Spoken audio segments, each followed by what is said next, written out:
चलिए अब हम खिलजी डायनेस्टी को स्टार्ट करते हैं। तो लास्ट वीडियो में हमने देखा था कि कैकूबाद जो लास्ट रूलर था स्लेव डायनेस्टी का, उसको खिलजी ने मार दिया और उसके बाद खिलजी डायनेस्टी का स्थापना करी।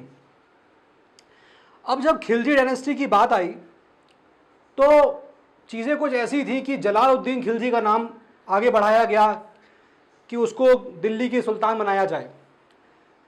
His name was proposed that he should be the sultan of Delhi now. लेकिन जलालुद्दीन खिलजी उसने गद्दी पे बैठने से मना कर दिया। Jalaluddin Khilji was not ready to become the sultan. वो सुल्तान नहीं बनना चाहता था, but anyway he got ready. और जब वो गद्दी पे दिल्ली की बैठा तो उसके बाद उसने जो कुछ इंपॉर्टेंट स्टेप्स लिए वो खिलजीज के नोबल्स को, उनको बहुत ज़्यादा नाखुश कर गए। ठीक है, तो खिलजी डायनेस्टी की जब स्टोरी आज हम सुनने जा रहे हैं, ये भी बहुत इंटरेस्टिंग स्टोरी होगी। और खिलजी डायनेस्टी के जब रूल आता है तो उसको हम लोग खिलजी रेवोल्यूशन भी कहते हैं। Khilji revolution. No, why revolution? क्यों इसको हम लोग रेवोल्यूशन बोल रहे हैं? देखिए 1206 से लेकर 1290 तक, from 1206 to 1290, this was the period of slave dynasty. Slave, और स्लेव्स जो थे दे वेर टर्क्स, ये टर्किश लोग थे। जब खिलजीज आए तो खिलजीज ये प्योरली टर्किश नहीं थे। तो ये पहली बार 1206 से लेकर 1290 तक, ये पहली बार अब 1290 के बाद होने जा रहा था कि कोई non Turk he was going to rule from Delhi. ठीक है, खिलजी डायनेस्टी का जो रूल है वो 1290 से लेकर 1320 तक होता है, 30 ईयर्स। फाइन। तो इसको रिवॉल्यूशन इसलिए कहते हैं कि पहली बार ऐसा कुछ हुआ कि नॉन टर्किश रूलर अब इंडिया को रूल करेगा। और जब खिलजीज आए तो उन्होंने जो एडमिनिस्ट्रेशन में रिफॉर्म्स किए, उन्होंने पूरा सिस्टम पलट के रख दिया। जिस तरीके से मार्केट रिफॉर्म्स आए, मिलिट्री में चीज़ें चेंज की गई, जिस तरह से लैंड रेवेन्यू का सिस्टम चेंज हो गया, दैट इज़ वाई खिलजी का रूल जो है उसको हम खिलजी रिवॉल्यूशन भी कहते हैं। लेकिन as I told you, when Jalaluddin Khilji, when he sat on the throne, he made some steps that were unpleasant to the nobles. अब खिलजी ने, जलालुद्दीन खिलजी जब ये थ्रोन पे बैठा तो देखिए इसने क्या किया। अब मैं आपको बता चुका हूं कैकूबाद लास्ट रूलर। उससे पहले आप ध्यान रखिए, लास्ट वीडियो मैंने देखा कि Ghiyasuddin Balban, he was the noble जो इल्तुतमिश की बनाई हुए जो उसकी नोबल्स की क्लास थी उसको अब नीचा दिखाने की कोशिश कर रहा था। Balban, he was trying to do that. तो जलालुद्दीन खिलजी जब आया तो उसने जो अपने जो स्टेट में जो इंपॉर्टेंट पोस्ट थी वो बलबन के नोबल्स को दे दी, या बलबन उन व्यक्ति को दे दी who were in the court of Balban. Now see, you have to understand one thing. बहुत नॉर्मल चीज़ है कि जैसे मान लीजिए स्कूल टाइम में भी होता था, कॉलेज टाइम में भी होता था कि हमारे क्लास में मॉनिटर बनाए जाते थे या क्लास रिप्रेजेंटेटिव्स होते थे। तो जैसे हमारे कुछ दोस्त होते थे, वो हमारा नाम प्रपोज करते हैं अगर कि हम चाहते हैं कि ये हमारा क्लास का मॉनिटर बन जाए। तो जब हमारे दोस्त ऐसा कुछ काम करते हैं, when they are proposing our name, तो उनका एक बेसिक फंडा पीछे ये होता है कि जब ये मेरा दोस्त मॉनिटर बन जाएगा या क्लास रिप्रेजेंटेटिव होगा तो मुझे फ़ायदा ज़रूर पहुँचाएगा, मेरा काम थोड़ा आसान कर देगा, मेरी ज़्यादा मदद करेगा। दिस इज़ वेरी नॉर्मल, ये चीज़ होती ही होती है। आप किसी के लिए कुछ कर रहे होंगे और ऐसे सिनारियों में जहाँ पर जलालुद्दीन खिलजीज ने उसके लिए उसको गद्दी पे बैठाया, और जब उसको गद्दी पे बैठा दिया, अब Jalaluddin Khilji he is not, he is not looking after the people of Khilji. जो खिलजी के लोग थे उनका ध्यान नहीं दे रहा है वो, और इंपॉर्टेंट पोस्ट उठा के दे दी उसने बलबन के लोगों को। तो ये चीज़ तो खिलजीज को परेशान करेगी ना। पीपल विल बी अपसेट कि राजा हम बनाए, पोस्ट वो लोग लेके बैठ रहे हैं। Getting this point? So this was the pain for the Khiljis. दूसरी इंपॉर्टेंट चीज़ ये था कि when he went for the Kalinjar expedition, जब वहाँ पहुँचा और वो इस एक्सपीडिशन में फेल हो गया, reason was he said that I do not want to shed the blood of our Muslim brothers for one fort. मैं अपने मुस्लिम भाइयों का खून नहीं बहाना चाहता हूं एक किले के लिए। अब इस तरह की कैरेक्टरिस्टिक्स एक राजा को सूट नहीं करती। See if you are king, अगर आप राजा हैं ना, तो आपको अपने डायनेस्टी को, अपने रूल को जिताना ही जिताना है। ये नहीं चलता है कि वहां पर आप दिखाने लग जाएं अपनी भाईचारा। No, this is not accepted at all. इसी मामले में जलालुद्दीन पीछे था। और इसके बाद जब अलाउद्दीन खिलजी आता है तो he says kingship knows no kingship. This is what the statement of Alauddin Khilji is. He says kingship knows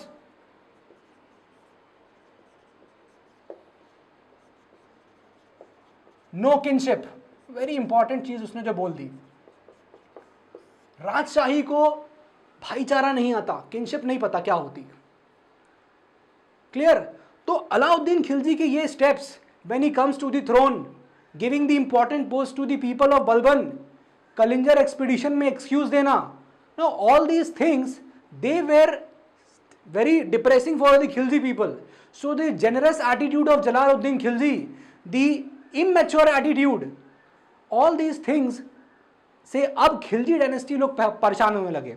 Jalaluddin Khilji का टेन्योर आप देखोगे तो वो मुश्किल से 6 साल का है, 1290 से 1296। और 6 साल का क्यों हुआ, इसका रीजन समझ में आ रहा है कि वो लोगों में फेमस नहीं हो पाया, वो खिलजीज को, अपने लोगों को खुश नहीं कर पाया। Getting this point? और इस सिनारियो में ऐसे कैरेक्टरिस्टिक्स के साथ जलालुद्दीन के सामने एक पर्सनालिटी और था, और वो था अली गुरशप अलियास अलाउद्दीन खिलजी। क्लियर? अलाउद्दीन खिलजी था वो काड़ा का, मानिकपुर के पास जगह है इलाहाबाद, उसका गवर्नर था अलाउद्दीन खिलजी। ठीक है? Alauddin Khilji very important. इसका नाम वैसे अली गुरशप था, उसको अलाउद्दीन खिलजी बोलते थे। अलाउद्दीन खिलजी। नाउ अलाउद्दीन खिलजी का टेन्योर 1296 से शुरू होता है और ये 1316 तक जाता है। लेकिन अभी मैं जो आपको अलाउद्दीन खिलजी के बारे में बताऊंगा वो मैं आपको जलालुद्दीन खिलजी के टाइम के पीरियड की ही बात बता रहा हूं। जब वो 6 साल था जलालुद्दीन खिलजी, तो उस समय अलाउद्दीन खिलजी का क्या रोल था और उसका क्या स्टोरी रही है। ठीक है? This is important. नाउ एक इंपॉर्टेंट चीज और होती है, वो ये कि अगर आप राजा हैं तो आप पढ़े लिखे हैं या नहीं, ये मैटर नहीं करता है। किंगशिप में this does not matter whether you are literate और not. Jalaluddin Khilji, now see Alauddin Khilji, he was illiterate, लेकिन ये इलिटरेट तो था, लेकिन इसका जो मैच्योरिटी लेवल था, इसकी जो अंडरस्टैंडिंग थी चीजों को लेकर, वो बहुत तगड़ी थी, हाईली मैच्योर, बहुत ज्यादा थी, और वो सिचुएशंस को रीड कर रहा था। लेकिन जलालुद्दीन खिलजी नहीं कर रहा था। अच्छा, एक चीज और होती है, ये कि आपके दोस्त कैसे हैं आपके साथ। If you have friends who are beneficial to you, तो ऐसे दोस्तों को कभी छोड़ना नहीं चाहिए, because they will guide you in a very correct way. और इसी वजह से अलाउद्दीन का एक जो दोस्त था, his one friend, his name was Alaul Malik. तो अलाउद्दीन खिलजी ने उससे पूछा कि राजा बनने के लिए सबसे जरूरी क्या है। So his friend says that money, it is the most important thing to become a king. अब ये सब कहानी चल रही है when Jalaluddin is sitting on the throne. So Alauddin Khilji, taking the advice of his friend, he starts an expedition to south and he becomes the first sultan ruler to make an expedition to south. अब देखिए south की अपनी importance है। South India is rich of resources, वहां resources बहुत हैं। आप हमेशा देखोगे कि पूरे हिस्ट्री में, स्टार्टिंग फ्रॉम एंशिएंट हिस्ट्री, सारे रूलर्स जो नॉर्थ इंडिया के हैं वो आपको दिखेंगे कि वो साउथ इंडिया जरूर गए हैं। रीजन कि वहां रिसोर्सेज बहुत है, उनको वहां से रिसोर्स मिलता है and they bring it back. But you have never seen it vice versa. कभी आपने उल्टा होता नहीं देखा कि कोई साउथ इंडिया का रूलर नॉर्थ इंडिया आया हो, नॉट रिक्वायर्ड। लेकिन जब ये गया So Alauddin Khilji, his first expedition, very important, first expedition, देखिए इस पे क्वेश्चन ये बनता है कि first expedition to south, who was the first sultan और who was the first ruler of the Delhi Saltanat to make the expedition of south, तो it is Alauddin Khilji. लेकिन अगर पूछे किसके टाइम में हुआ तो इट इज जलालुद्दीन खिलजी, क्योंकि अभी तो गद्दी पे यही बैठा हुआ है Jalaluddin. He makes the expedition, Alauddin Khilji ये एक्सपीडिशन करता है और जगह का नाम है देवगिरी। देवगिरी, और देवगिरी ये इस वक्त यादवास की डायनेस्टी थी, यहां पर रूल कर रही थी यादवास, और यहां का जो रूलर था that he was Ramchandra. Ramchandra ये यादवास डायनेस्टी को बिलोंग कर रहा था।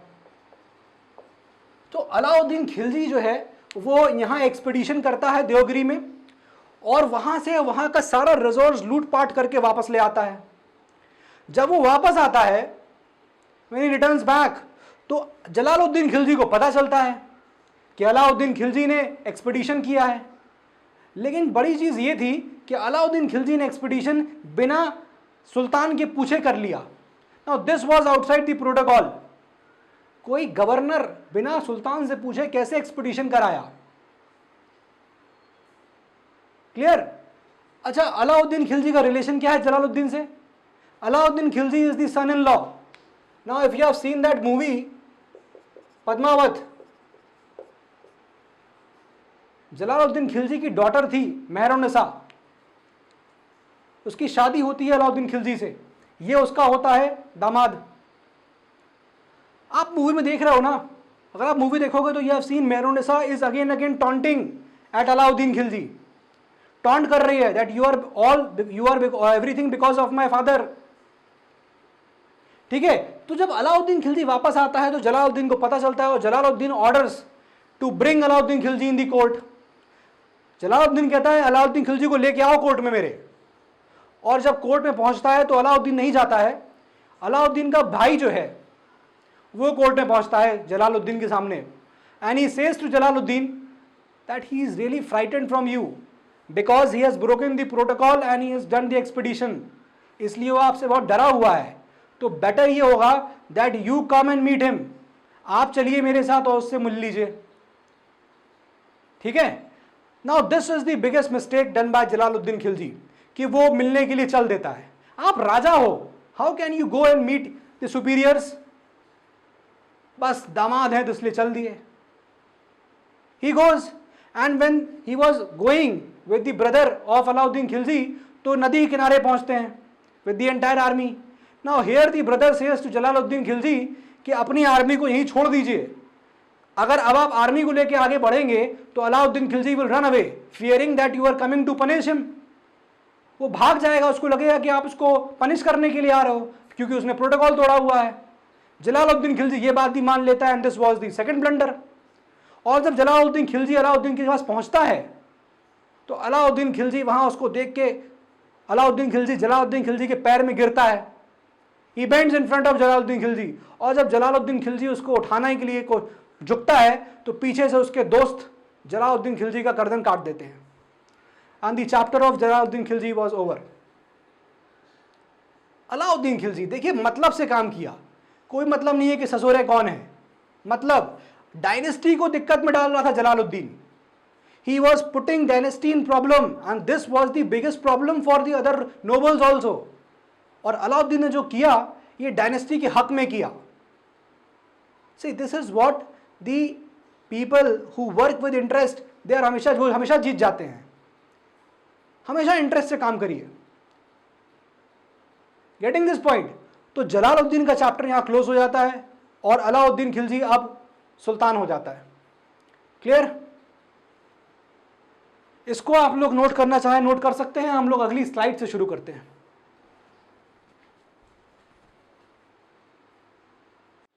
चलिए आगे बढ़ते हैं। अब अलाउद्दीन खिलजी जो है वो दिल्ली की सल्तनत पे बैठ चुका है और वो दिल्ली को अब रूल करना शुरू कर चुका है। तो अलाउद्दीन खिलजी, जैसे मैंने आपको बताया कि वो बहुत ज़्यादा हाईली मैच्योर पर्सन था, हाईली मैच्योर। वो काफ़ी अच्छे से सिचुएशंस को रीड कर रहा था। And when he sits on the throne, तो उसने देखा कि जो इकॉनमी है उस वक्त वो एग्रीकल्चर बेस्ड है, हर चीज़ एग्रीकल्चर से शुरू होती है और the leading force, prime moving force of the economy is agriculture. So what Alauddin Khilji does is कि सबसे पहले वो एग्रीकल्चर के सेक्टर में रिफॉर्म्स करता है, एग्रीकल्चर के सेक्टर में। तो please see his first important steps, जैसे मैंने आपको बताया था ना खिलजी रिवॉल्यूशन, तो खिलजी रिवॉल्यूशन इसलिए पहला first important steps is the changes that he did in the land revenue system. Now please C,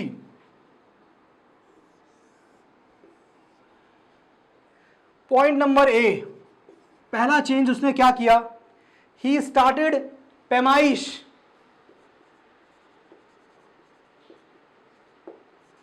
पैमाइश is land measurement, land को उसने नापना शुरू कर दिया, लैंड मेजरमेंट। अब देखिए इससे क्या होना था, अभी तक लैंड का लेखा जोखा कुछ नहीं होता था किसी के पास, तो कितनी फसल प्रोड्यूस हो रही है कितनी नहीं हो रही है ये चीज़ों के बारे में किसी को पता नहीं होता था। So he was the first ruler to start measuring the land, Alauddin Khilji, clear, first ruler to start land measurement called as paimaish, clear. Second, अब लैंड से जो रेवेन्यू मिलने वाला था, लैंड मेजरमेंट हो गया, अब जो लैंड से रेवेन्यू मिलने वाला था उस रेवेन्यू को देखभाल करने के लिए उसने एक अलग से डिपार्टमेंट स्टैब्लिश किया एंड दैट वाज दीवान मुस्तखराज, दीवान मुस्तखराज, ठीक है, ये रेवेन्यू कलेक्शन पे काम करता था। Point is clear. Alauddin Khilji he does the agriculture reforms की बात हो रही है ये, क्योंकि उसको पता चल, देख उसने ये चीज रियलाइज किया कि हमारी जो इकॉनमी है वो एग्रीकल्चर बेस्ड है, तो सबसे पहले उसने एग्रीकल्चर में रिफॉर्म्स करना शुरू किए और सबसे पहले उसने लैंड का मेजरमेंट शुरू किया। लैंड के मेजरमेंट, जब लैंड का मेजरमेंट हो गया तो रेवेन्यू कलेक्शन शुरू हुआ और रेवेन्यू कलेक्शन के लिए उसने एक अलग से डिपार्टमेंट बनाया एंड दैट इज दीवान मुस्तखराज। अब खाली डिपार्टमेंट बनाने से कुछ नहीं होगा, क्योंकि प्रॉब्लम ये थी कि जो मिडिल मैन थे, बीच बिचौलिया, वो सारा पैसा खा जाते थे अभी तक। तो अब उसने जो मिडिल मैन था, उनको बोलते थे खुट्स एंड मुकद्दम्स, उनको बैन कर दिया, एबॉलिश्ड, या उन पे सीलिंग लगा दी। Khuts, muqaddams, khuts were actually middleman, muqaddams they were the headman, इन पे सीलिंग लगा दिया।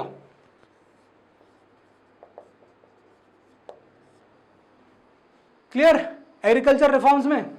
फिर उसके बाद अलाउद्दीन खिलजी उसने 2 टैक्सेस और इंपोज किए, new taxes, clear, and one was horse tax और दूसरा टैक्स जो था वो उन सारी काउस पे था जो मिल्क देती थी।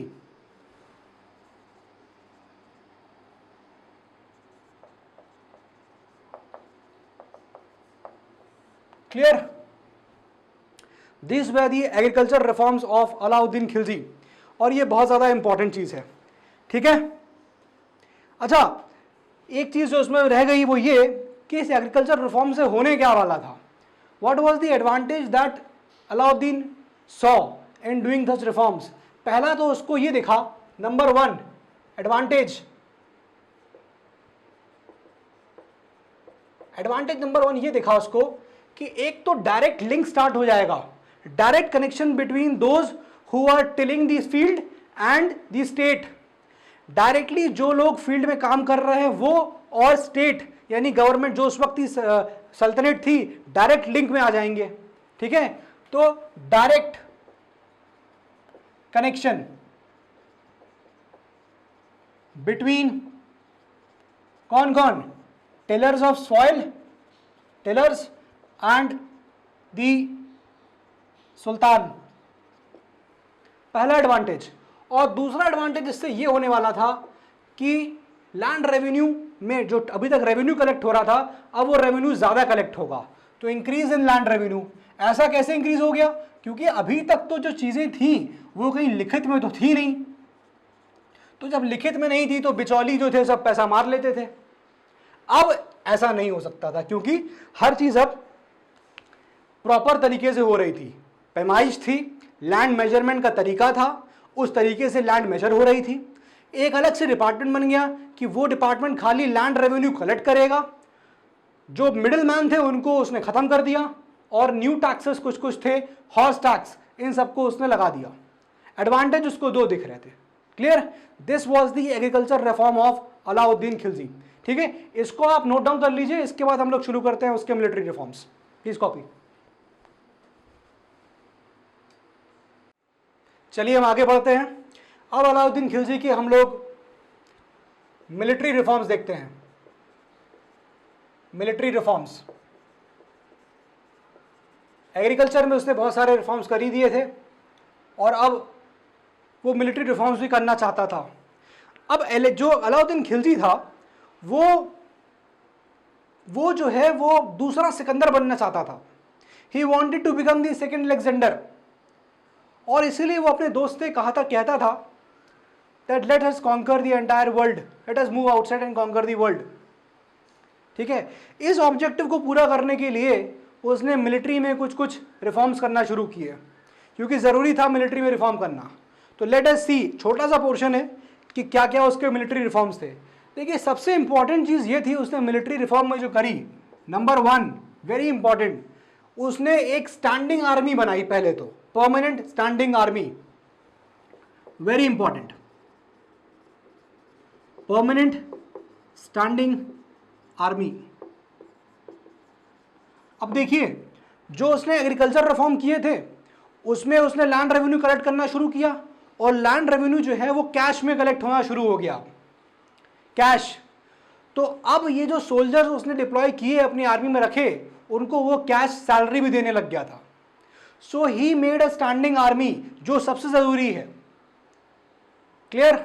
Now if you remember Balban का आपको याद है, अगर जब हम लोग स्लेव डायनेस्टी पढ़ रहे थे तो बलबन ने एक डिपार्टमेंट बनाया था, मिलिट्री डिपार्टमेंट, दीवाने अर्ज।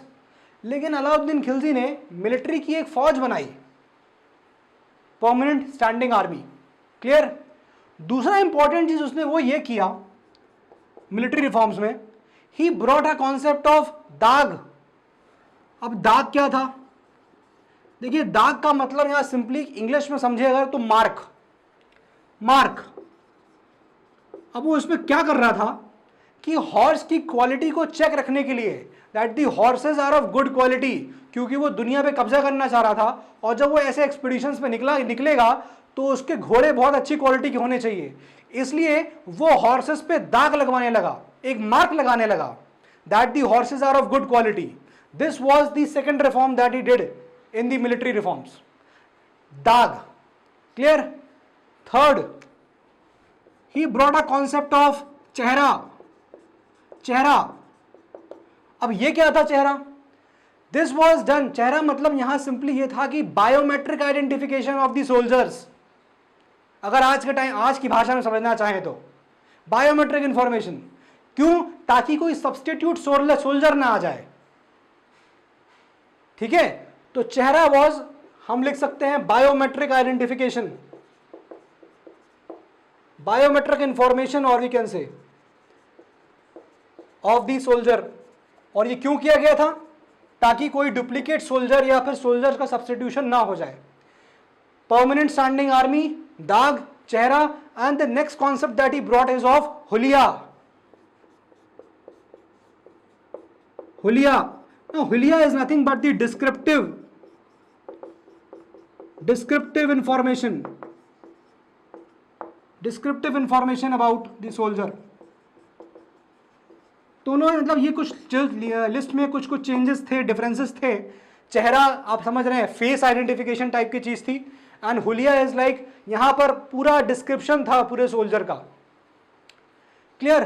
तो ये कुछ इंपॉर्टेंट जो चीजें हैं ये इसने मिलिट्री रिफॉर्म्स में करी थी। क्लियर? इसको आप लोग कॉपी कर लीजिए, फिर आगे हम लोग बढ़ते हैं मार्केट रिफॉर्म पॉलिसी पे।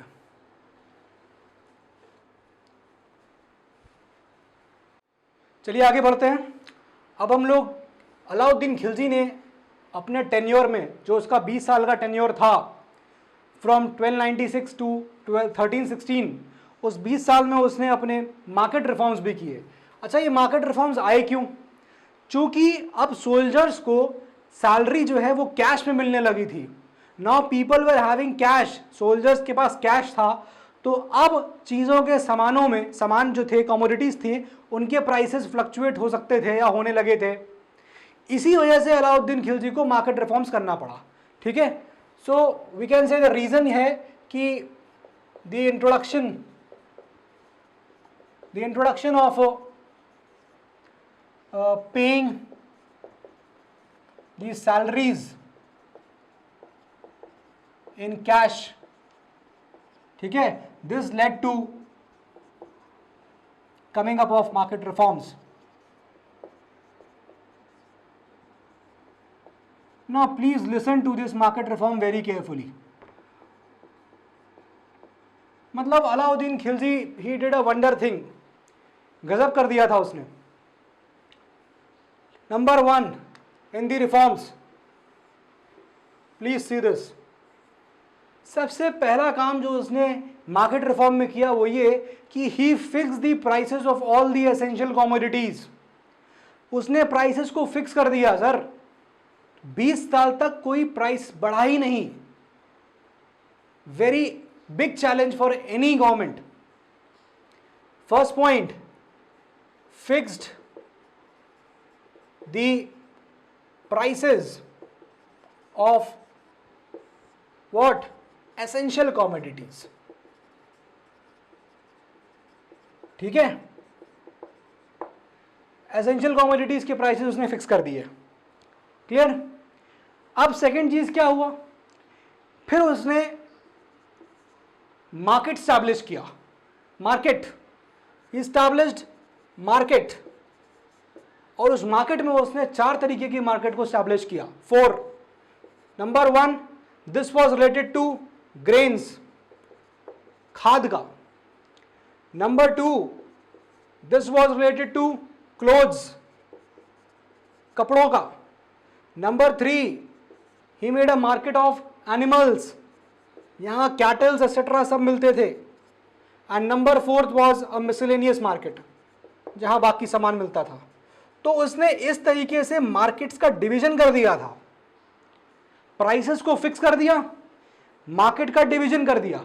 ठीक है, और मार्केट को कंट्रोल करने के लिए, point number C, he established a department called Diwane रियासत।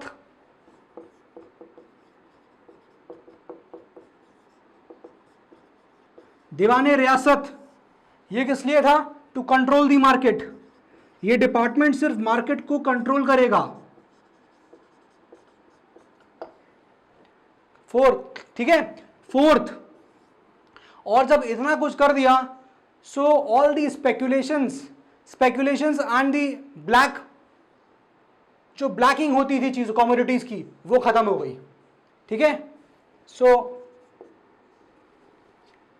स्पेक्यूलेशंस, भाई स्पेक्यूलेशन लगाते हैं ना आजकल, आप देखिए स्पेक्यूलेशंस लगते हैं कि शेयर मार्केट में आज क्या होने वाला है।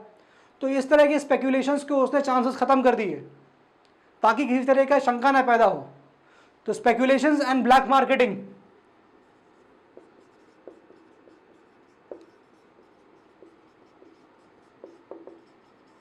ये चीज जो है खत्म हो गई पूरी तरह से।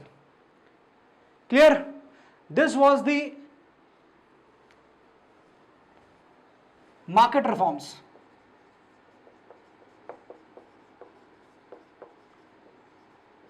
वेरी इंपॉर्टेंट, इसमें आपको फैक्ट सारे मिल ही रहे हैं। Most important one was this.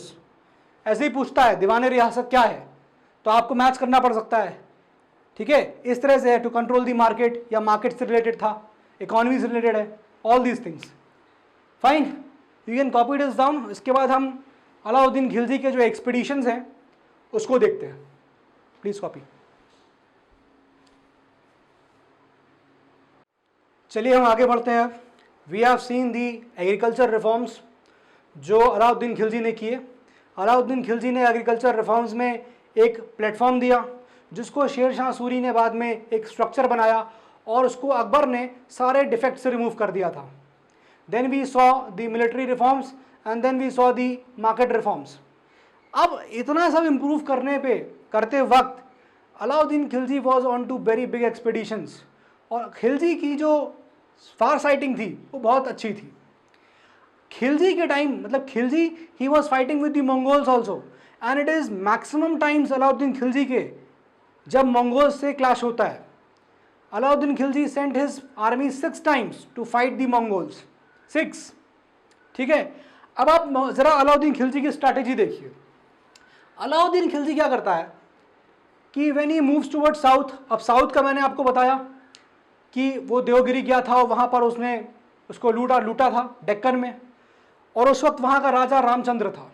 ठीक है, तो अब जब ये डेक्कन की तरफ साउथ की तरफ अपने एक्सपीडिशन शुरू करता है तो खिलजी इज़ वेरी, अलाउद्दीन खिलजी जो है उसको अच्छे से पता है कि जो साउथ का जो टेरेन ज़मीन वो बहुत ही डिफ़िकल्ट टेरेन है। इट इज़ नॉट ईजी, वहाँ पर समझना वहीं का आदमी जान सकता है। इसलिए Alauddin Khilji befriended Ramchandra and made matrimonial alliances with Ramchandra. Clear this point? Alauddin Khilji ने क्या किया कि उसने जो रामचंद्र जो थे, Ramchandra he belonged to the यादवा डायनेस्टी, इसके साथ befriended दोस्ती कर ली इससे। सबसे अच्छा तरीका था कि आप दोस्ती कर लीजिए, और मैट्रिमोनियल अलायंसेस भी कर लिए, शादी भी रचा ली। इससे इसका जो एम्पायर था वो और स्ट्रांग हुआ। क्लियर? अलाउद्दीन अब इसने ये इसलिए किया था ताकि जब आगे ये बढ़े साउथ में तो उसको इसकी हेल्प मिलती रहे। Alauddin Khilji very smart. और आप देखिए कि अब after doing all the things, after befriending and matrimonial alliances करने के बाद उसने अपने जो उसका सबसे डियरेस्ट था Malik Kafur, you have seen this personality, this character in that movie Padmaavat also. वो बहुत ज़्यादा क्लोजेस्ट था अलाउद्दीन खिलजी के। इसने जो है भेजा मलिक कफूर को, अलाउद्दीन सेंड्स मलिक कफूर कि जाओ और साउथ की जो एरियाज हैं उसको लूट कर आओ। So Malik Kafur along with Ramchandra he moves into the Deccan. See, same policy. This policy was also adopted by Guptas. जब गुप्ताज रूल कर रहे थे तो उन्होंने वाकाटका से दोस्ती कर ली थी ताकि वो उस एरिया के बारे में जान सकें और उनकी हेल्प से आगे बढ़ सकें। Same policy was adopted by Alauddin Khilji. ठीक है, सेम पॉलिसी, मैट्रिमोनियल अलायंसेस। अब मलिक कफूर जब आगे बढ़ा तो उसने वारंगल को लूटा। वारंगल, यहां पर कौन थे? काकाटियाज रूल कर रहे थे। आगे बढ़ा वो वारंगल से, कर्नाटका पहुंचा। कर्नाटका तो यहां पर होयसला दे वर रूलिंग। फिर वो आगे बढ़ा मलिक कफूर तो वो पहुंचा मदुराई इन तमिलनाडु। यहां पर पांड्याज रूल कर रहे थे। इन सबको लूटने के बाद वो आगे बढ़ा और उसने चिदम्बरम जो टेंपल है उसको लूटा। और ये सब लूट के जब वो वापस अलाउद्दीन खिलजी के पास पहुंचा ना तो महमूद ऑफ गजनी भी शर्मा गया था, इतनी ज्यादा लूट हुई थी। The loot was to this big extent कि गजनी की रेडें भी फीकी पड़ गई थी इसके आगे। See, Malik Kafur goes with Ramchandra knows everything about the Deccan, क्योंकि डेक्कन की टेरेन बहुत ज्यादा मुश्किल वाली टेरेन थी। और डेक्कन में आगे लड़ने के लिए रामचंद्र की हेल्प लेके आगे बढ़े Malik Kafur, and he loots all these areas of Warangal, Karnataka Madurai and Chidambaram temple. Clear. अब आप देखिए खिलजी की अप्रोच देखिए। अब इंडिया की बात करें अगर आप, तो देखिए उसने साउथ को तो ऑक्यूपाई कर लिया था, लूटपाट कर दी। उसने इंडिया के नॉर्थ ईस्टर्न बाउंड्रीज को तो पहले ही सील कर दिया था, ऑलरेडी सील्ड। अब उसका निशाना जो था वो था वेस्टर्न फ्रंटियर्स, वेस्ट की तरफ भी सील कर देना। और अब वो बढ़ा गुजरात की तरफ। Alauddin Khilji move towards Gujarat. Clear. And when he moves towards Gujarat, so there are two ways. There are two ways. Either you can go from Rajasthan, Ajmer to Gujarat, or the second way is that you go from Malwa. So he chooses to move from Malwa. जब वो मालवा से आगे बढ़ता है, so he loots Gujarat also. और गुजरात से लौटते वक्त जब वो वापस लौट रहा होता है तो उसकी आर्मी के अंदर बगावत हो जाती है। The soldiers of the Alauddin Khilji, the Muslim soldiers actually, they revolt. And the revolt reason why they revolted, very important, please understand this. क्यों soldiers ने revolt कर दिया था? Reason was that in Muslims, in Islam, there is a principle of khums. khums. ये क्या principal है? Principal ये कहता है कि अगर कोई मुस्लिम रूलर नॉन मुस्लिम रूलर को हराएगा तो जो भी प्रॉपर्टी या जो भी चीजें लूटपाट में आएंगी 4/5 हिस्सा आर्मी को दिया जाएगा और 1/5 हिस्सा जो है वो किंग रखेगा। This was the principle of khums. Clear. 4/5 जो है वो आर्मी को मिलना चाहिए था और 1/5 जो है वो किंग रखेगा।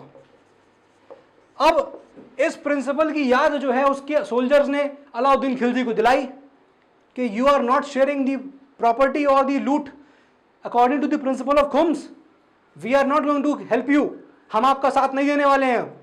अलाउद्दीन खिलजी सेज कि shut up, I am the king, और मैं अब जो बोलूंगा that will be the rule.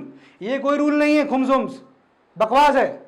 Alauddin Khilji refuses to give the loot share, और जब रिफ्यूज कर देता है तो soldiers of Khilji they go and take shelter at Ranthambore. Very important, Ranthambore episode. अब क्या हुआ, जो सोल्जर्स रिवोल्ट किए वो जाके रणथंबोर में शरण ले लिए, और जब उन्होंने रणथंबोर के किले में शरण ली, नाउ हियर स्टार्ट्स राजपूत्स। यहां पर राजपूताना डायनेस्टी थी पूरी, और राजपूत में जाके शरण ले लिया उन लोगों ने। So this was the key, ये चाबी थी अलाउद्दीन खिलजी के लिए टू एंटर राजपूताना। उसको बहाना मिल गया राजपूताना को भी लूटने का। और जब वो रणथंबोर की तरफ बढ़ा तो Alauddin Khilji demands the Rana of Ranthambore to return back और गिव थ्रो दी, इनको बाहर निकाल दीजिए आप, यार वापस कर दीजिए सोल्जर जो आप क्या शरण ले रहे हैं। But Rajput of Rana he refused. उसने कहा कि नहीं नहीं, एक बार जो हमारे राजपूत में आ गया वो यहीं पर रहेगा। He refuses, on this was the opportunity. तो अब क्या किया अलाउद्दीन खिलजी ने कि जो रणथंबोर का प्राइम मिनिस्टर था उसको अपने साथ मिला लिया। सेम पॉलिसी, बिफ्रेंडेड, क्योंकि क्योंकि राजपूत जो है ना वो बहुत ज्यादा स्ट्रांग थे। You can not defeat, Rajput को हरा ही नहीं सकते आप। राजपूत के बारे में अलाउद्दीन खिलजी कुछ पता नहीं था, तो प्राइम मिनिस्टर जो था रणथंबोर का उसको अपनी तरफ मिला लिया, और प्राइम मिनिस्टर की हेल्प से ही देन अटैक्स रणथंबोर, और रणथंबोर पे कब्जा हो गया। जब रणथंबोर पे कब्जा हो गया तो प्राइम मिनिस्टर वापस आया कि खिलजी साहब आपने मुझसे कहा था कि if I will help you you will make me the king of Ranthambore. Khilji says कि तुम अपने राजा के हुए नहीं, तुम मेरे क्या होगे। And he rejects the demand of the prime minister. This was the Ranthambore episode. Ranthambore के बाद जब अलाउद्दीन खिलजी आगे बढ़ा तो उसको फिर एक और किला मिला, and this is very important, and this was Chittor. ना अब इसके बारे में आप लोग ने पद्मावत मूवी में देखा था। रतन सिंह जब चित्तौड़ की तरफ बढ़ा वो, तो यहां पर एक्चुअली क्या है कि पद्मावत जो स्टोरी है वो एक ऑथर है, उसका नाम है मोहम्मद मलिक जैसी। Mohammad Malik Jayasi, he wrote a book called Padmavat, और इस किताब के बेसिस पे ही आई थिंक ये एक पिक्चर बनाई गई है पद्मावत। लेकिन इतिहासकार, हिस्टोरियंस इस तरह के एपिसोड को नहीं मानते हैं। History does not accept this episode जो दिखाया गया है मूवी में। ये एक्सेप्ट नहीं किया गया कि अलाउद्दीन खिलजी ने एक लेडी की वजह से पूरा हमला किया। No, this was not shown. ये दिखाया गया पर दिस इज नॉट एक्सेप्टेड, क्योंकि अलाउद्दीन खिलजी, उसको तो he was interested in males, Malik Kafur को रखे हुए था। Getting this? तो history does not accept this. Chittor का एपिसोड हुआ, no doubt, but the reason जो पिक्चर में दिखाया गया है वो नहीं है। माइट भी एक आध जगह आपको इसका रेफरेंस मिल सकता है, but many historians and maximum historians does not accept this point. Clear यहां तक की कहानी? अब अलाउद्दीन खिलजी जो था वो पूरे हिंदुस्तान पे शासन कर रहा था एक्सेप्ट बंगाल। फाइन, इतना सब उसने कब्जा किया हिंदुस्तान पे। He wanted to become the second Alexander, और पूरा इंडिया को उसने कब्जा कर लिया था आखिरकार में। अब जो अलाउद्दीन खिलजी था, अब उसका एक दिमाग और चला, and then he said that he wanted to make a religion bigger than Islam. अब उसने कहा कि मैं एक रिलीजन और बनाना चाहता हूं जो इस्लाम से भी बड़ा होगा। और ये चीज अब नोबल्स को डरा गई, क्योंकि नोबल्स अभी तक तो कुछ बोल नहीं रहे थे, क्योंकि उनको तो अपने डायनेस्टिक एक्सपेंशन दिख रहा था। They were very happy, but when Alauddin Khilji said that we are going to make a new religion and the religion will be bigger than Islam, this frightened. तो यहाँ पर एक पोइट था in the court of Alauddin Khilji and he was Aamir Khusro. Aamir Khusro, इसने जो है जौहर के बारे में ही बताया है। जब अलाउद्दीन खिलजी रणथंभौर का एपिसोड करता है तो वहाँ पर उसको जौहर की प्रथा भी देखने को मिली। जौहर की प्रथा राजपूत का वैलर शो करती है। Valour, the people who can die, they can die. आप देख रहे हो, मर सकते हैं, तो उनका वैलर कितना होगा। And Amir Khusrau he mentions about all this, jauhar pratha etcetera. Clear? तो अब क्या हुआ कि जब उसने कहा कि मैं एक अलग रिलीजन बनाऊंगा, तो नोबल्स वेर वेरी मच टेंशनाइज्ड। तो आमिर खुसरो का रोल यहां बहुत इंपॉर्टेंट है। आमिर खुसरो सेज टू अलाउद्दीन खिलजी कि दिल्ली में निजामुद्दीन औलिया एक सूफी सेंट है, वो बहुत माना जाना सेंट है, उससे आप पूछिए, if he says okay you make a new religion you can make. तो Alauddin Khilji says that call that Sufi saint in my court. बुलाया उसको, निजामुद्दीन औलिया को, but Nizamuddin Auliya refuses to come to the court. And this was shocking to Alauddin Khilji कि यार मैं पूरा हिंदुस्तान जीत के बैठा हूं और हिंदुस्तान का जो सबसे बड़ा राजा है वो इस वक्त बुला रहा है और वो आने को तैयार नहीं। तो उसने कहा ठीक है, चलिए सूफी आदमी है आप, I will come to meet you. Fine, but this episode ये अलाउद्दीन खिलजी के लिए एक शॉकिंग था। और बाद में खैर ये सब चीजें नहीं हो पाए, इस्लाम से बड़ा रिलीजन एटसेट्रा नहीं बना पाया वो, because of the revolt that people had done in the internally, जो लोगों ने रिवोल्ट कर दिया था उसके वजह से। And it is said that in the later years Alauddin Khilji died because of the paralysis. उसके बाद मलिक कफूर ने भी बहुत टाइम तक कुछ कोशिश करी तबाही मचाने की, लेकिन फिर कफूर की भी डेथ हो जाती है। The chapter of Alauddin Khilji and Malik Kafur is now over. उसके बाद थ्रोन पे बैठता है मुबारक खान। मुबारक खान, अब मुबारक खान ये भाई साहब और बड़े निकले, and he started calling himself as caliph, कि भैया हम ही खलीफा हैं अब। ही वांटेड, अलाउद्दीन जो नया रिलीजन बनाने की बात कर रहा था, इन्होंने अपने आप को कैलिफ कहा, I am the new caliph. और जब आप ऐसे काम करोगे ना तो लोग डरेंगे नहीं, अब हंसेंगे आपके ऊपर। And when the rulers become weak, then the dynasty is but natural to become weak. और यहाँ यही हुआ। मुबारक खान का एक बहुत ही करीबी आदमी था और उसका नाम था मुबारक हसन। मुबारक हसन, मुबारक हसन, इसको जो है एक टाइटल मिला था और वो था खुसरो खान। टाइटल खुसरो खान। अच्छा, मुबारक हसन जो था ये एक इंडियन था, he is an Indian. Mubarak Hasan, not Khan. Mubarak Khan तो अलाउद्दीन खिलजी के बाद आया। लेकिन मुबारक खान का एक बहुत क्लोज आदमी था, उसका नाम था मुबारक हसन। ये इंडियन था। मुबारक हसन ने मुबारक खान को मार दिया, ठीक है। And he assume the title of Nasiruddin. This Mubarak Hasan, इसने एक टाइटल अज्यूम किया,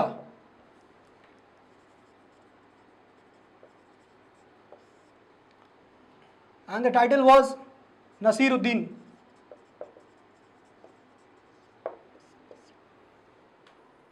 क्लियर।